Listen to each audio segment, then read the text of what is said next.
শেষ পর্যন্ত জল্পনায় সত্যি হয়ে গেল।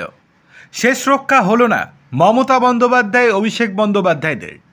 ২৬-এর বিধানসভা নির্বাচনের আগে বড় পদক্ষেপ কেন্দ্রীয় সরকারের। যে ভয়টা তৃণমূল পাচ্ছিল সেই ভয়টাই সত্যি হচ্ছে।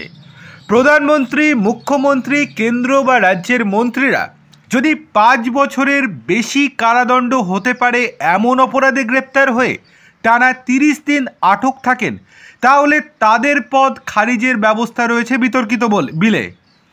প্রধানমন্ত্রী, মুখ্যমন্ত্রী, মন্ত্রীদের অপসারণে ৩টি নতুন বিল পর্যালোচনার জন্য গড়া যৌথ সংসদীয় কমিটি চেয়ারপারসন পদে নিয়োগ করা হলো ওড়িশার ভুবনেশ্বরের বিজেপি সাংসদ অপরাজিতা ষড়ঙ্গীকে।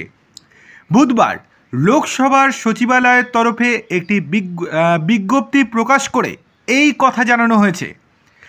এনডিএ সরকারের বিরুদ্ধে রাজনৈতিক ষড়যন্ত্রের অভিযোগ তুলে ইতিমধ্যে তৃণমূল, কংগ্রেস, সমাজবাদী পার্টির মতো বিরোধী দলগুলি ওই জেপিসি বয়কটের কথা ঘোষণা করেছে।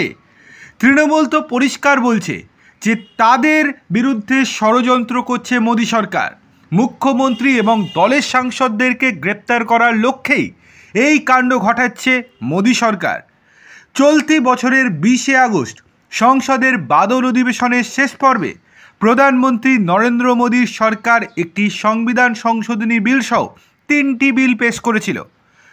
প্রধানমন্ত্রী, মুখ্যমন্ত্রী, কেন্দ্র বা রাজ্যের মন্ত্রীরা যদি ৫ বছরের বেশি কারাদণ্ড হতে পারে এমন অপরাধে গ্রেপ্তার হয়ে টানা ৩০ দিন আটকে থাকেন, তাহলে তাদের পদ চলে যাওয়ার ব্যবস্থা করা হবে এই বিলগুলিতে।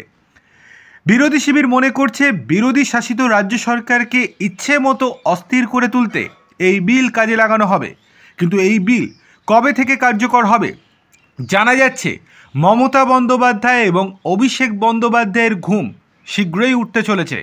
কেননা এই বিল যত দ্রুত সম্ভব তত দ্রুত প্রয়োগ করার সিদ্ধান্ত নিয়েছে কেন্দ্রীয় সরকার।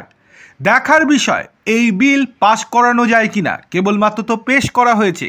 যদি পাশ করিয়ে ফেলতে পারে যত দ্রুত, তত দ্রুতই কার্যকরী হবে এই বিল।